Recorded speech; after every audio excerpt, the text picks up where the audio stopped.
19-year-old Guy Andrews is starting to come of age in the tough sport of Ironman surf racing, and thanks to a generous sponsorship from Charlestown Toyota, it will be a little easier from now on.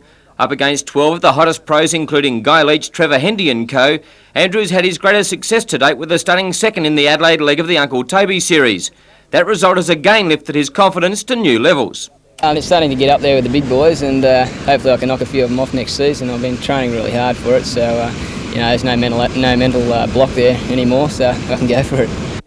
One thing the exciting teenager is disappointed about is the split in the ranks of competitors, with two separate series being run in opposition to each other, something he wants fixed. Well, he's getting very political. A few people are saying things that shouldn't be really said, and I'd like to see it settle down and maybe get some really top competition. I think it'd be very impressive to watch if we could all get back together. With a biathlon in Sydney tomorrow his next goal, Guy Andrews' mind is firmly set on days to come. Next year I want to try and really shake up the big boys, and just the immediate goal this season is to get in the top three. I just got to catch up to Craig Brington. He's 3 points ahead of me on the point score. So I'll try and catch up to him, and then maybe even win in the next couple of years.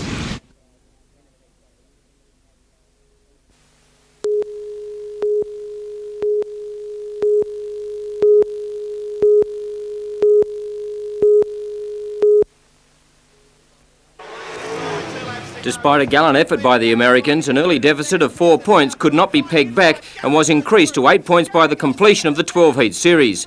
The 4-lap track record was broken on no less than 4 occasions during the night, with American Chuck Waddell claiming the fastest honours of 1 minute 03.629 seconds.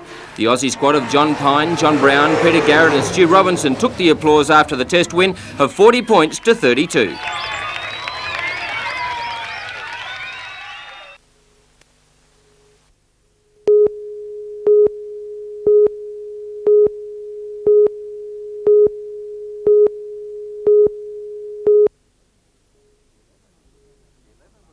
The 11 were returning to Nelson Bay when their Haynes Hunter clipped an oyster lease at the mouth of the Mile River, only a few kilometres from last week's tragedy that claimed the lives of 5 children. They were among 49 people who boarded a cruiser designed for less than half that number, prompting police and water authorities to warn of the dangers of overcrowding. To the still grieving region of Port Stephens, this morning's tragedy was a case of déjà vu. You've been on the water for quite some time. In your opinion, do you think 12 people's too much for a boat like this? Well, I'd have to say, I'd be telling lies if I said it wasn't too much. There's far too many in a boat this size. After clipping the oyster leash near Corrie Island around midnight, the boat sank, throwing the 10 men aboard into the water. Terry Slade and his family were moored nearby and got the shock of their lives when 2 men swam in out of the darkness. Sitting on the back of the boat, and me and Terry, we just heard people swimming up beside the boat, and Terry goes, "Quick, go and alert someone." And we got these 2 up. We started both engines and then just gradually kept on picking them out of the water. They did the trip up there. When they originally went up to Tea Gardens, they did the trip up there in 2 trips. When they came back in 1 trip. How foolish is that? That's stupid. The water came over the back of it, and it just went down like a ball, like a rock. And when we got there, well, all there was the boat, but there wasn't much more of it sticking up. Just the nose of it was sticking up out of the water. And the police boat towed it and put it on a channel marker and tied it there. And it wasn't until we searched for a number of hours, I wouldn't have a clue how many, but we searched for a lot of time, and then we went back to find back and anchored off the boat and just shone the light on it till they moved it, and that was when she came out. Police confirm when 44-year-old Leslie Waddell's body was found, she was only wearing pants and a life jacket. It's believed she was caught in the front of the boat as it sank. The 3 Sydney men and 7 from Nelson Bay escaped with shock and hypothermia. The inquiry into the death of the well-known Hawk's Nest woman will now become a joint operation between police and the MSB. Boating Services Officer for Port Stephens, Jim West, says it's an unfortunate way for people to realise the importance of boating regulations. Just talking to people and people's opinions over the last week, I'd say they've learned a great lesson, and I think the right people who do care will take notice.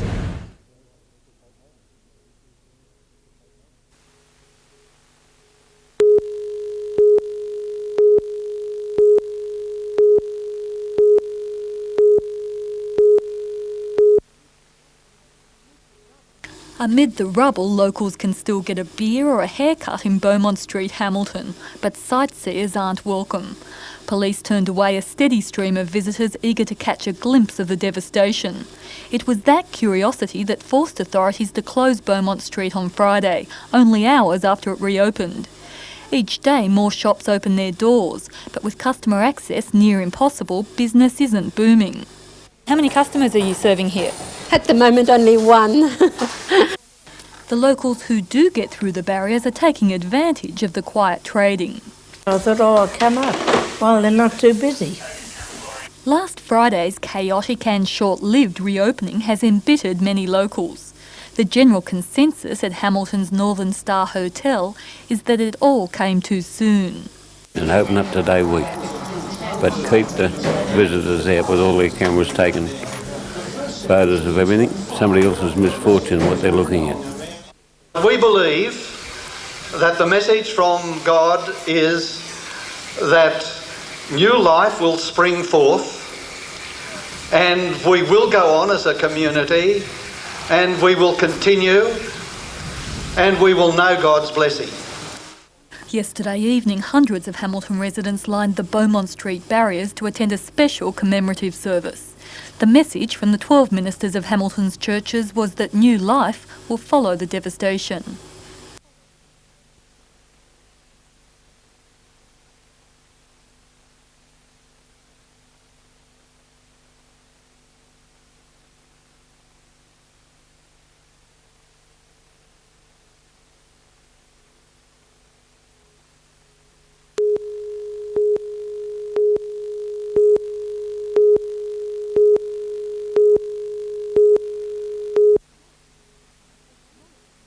As demolishers work to remove a dangerous 10-tonne concrete slab on top of the Premier Hotel, a television aerial fell onto live power lines. A number of inner suburbs experienced power surges, with supply cut off in some areas for 45 minutes. Building workers say the aerial fell independently of their work at the side of the hotel. Power lines there were earthed and protected against possible mishap. Unfortunately, however, the aerial fell onto wires that had no protection.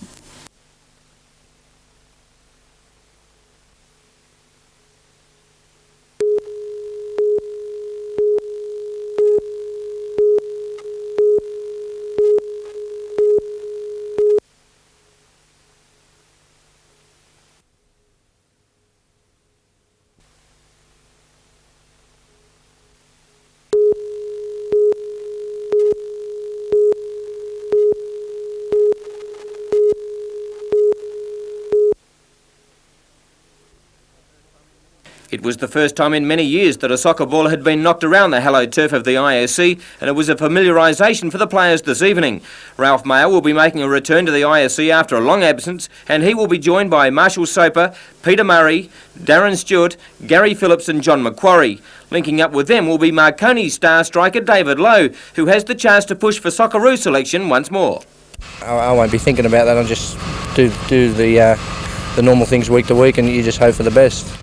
With a large crowd expected and the proceeds of the match going to the Lord Mayor's appeal, it should be an entertaining match. For coach Ken Kaiser, he doesn't see any problems with the NSL players fitting in with the Northern New South Wales boys or vice versa. I don't think it'll be very difficult, Mike, because they're quality players, the NSL players, and all of the players that have been picked from this area are also quality players. And tonight we'll talk about the tactics, and I don't see a problem at all.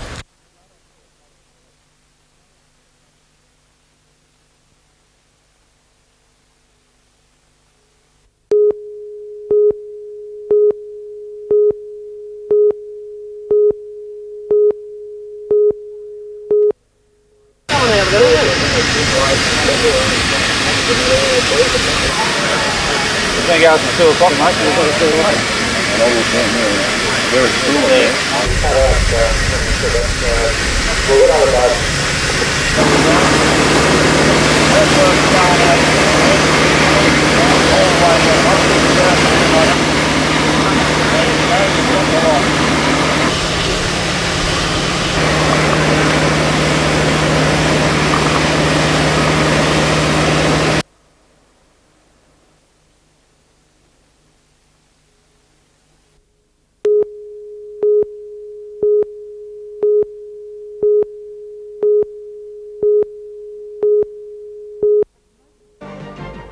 promotional program unveiled to revitalise earthquake-ravaged Newcastle. The 20-day action plan will culminate with a star-studded benefit concert in Sydney. For all the news, join us tonight at 6.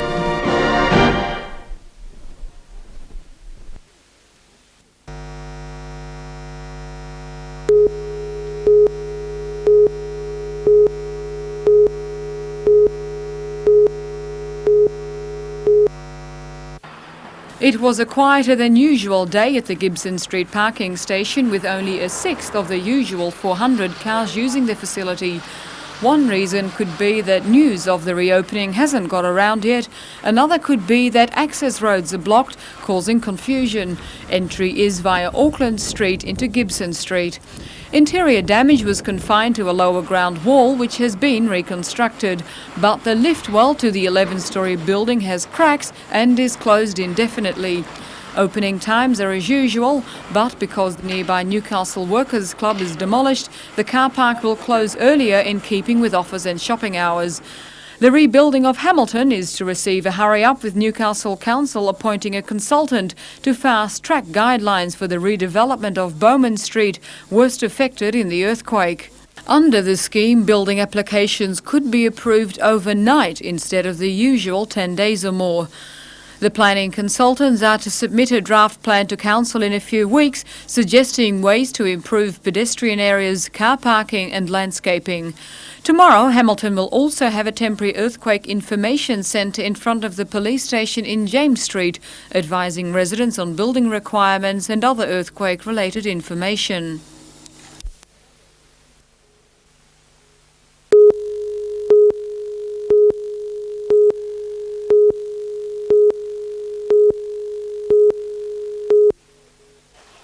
Tuesday race meetings at Broadmeadow are traditionally reserved for the keenest of racegoers. Crowds are usually around the 1800 mark, and while the races are always well supported, the fields are seldom outstanding. Today, however, it was a vastly different picture. More than 4,000 thronged through the gates today. A good percentage of them had probably never been to a midweek meeting before. The attraction was free admission, courtesy of travel agency Jays.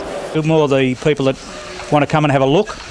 Firstly, and to enjoy the day out. They have a drink, and the cafeteria's open, and they play on the lawns and, stroll around having a look at the horses. Yeah, different to the hard punter that comes on an ordinary Tuesday.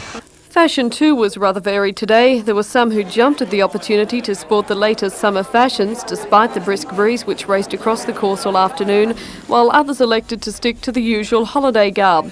But no matter what the dress, they all had something in common come 4:20, when the field for the Jays Cup lined up at the barriers. Much of the attention was on heavily backed favourite and top weight Investor from the local Max Lee stable. But 300 metres from home, it became clear he wasn't going to figure in the finish, which instead settled down to a dogged fight between 9-2 second favourite Gems Toy and outsider Cloud Chief. At the 300 though, and Cloud Chief had gone to the lead. Beat the Traffic is off the rails at the right time and putting in a challenge. French Horn is still there, Strong Devotion down the outside, and here's Gems Toy bullocking through. It's Cloud Chief in front, Gems Toy going after it with Beat the Traffic, and wide out our Webster. Gems Toy put the head in front, and Gems Toy takes out the big one here today.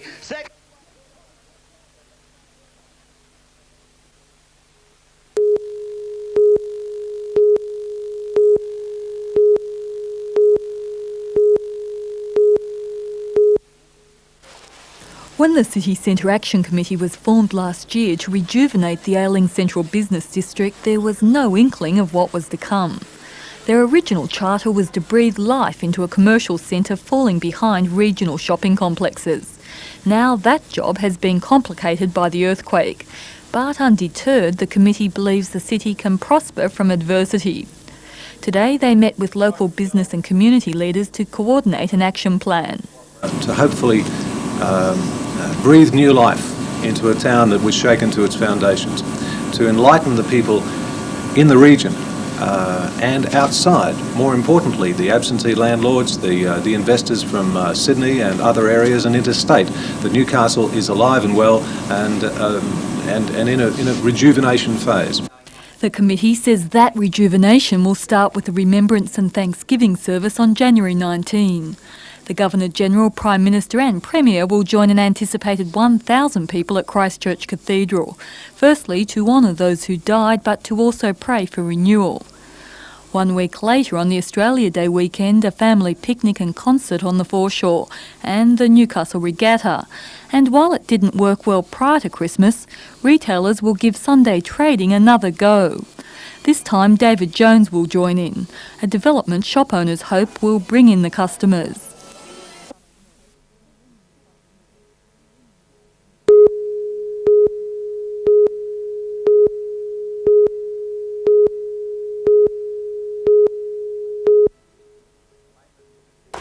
The Maitland Intercity meeting has become an institution in the Hunter, with many people choosing the night meeting as their only splurge on the trotters.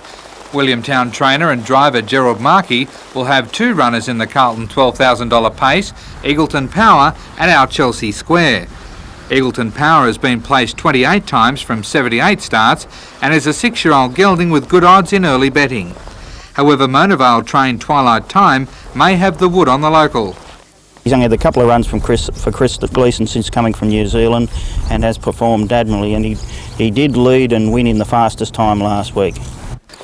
The Maitland track is in an excellent condition and has consolidated well after recent work.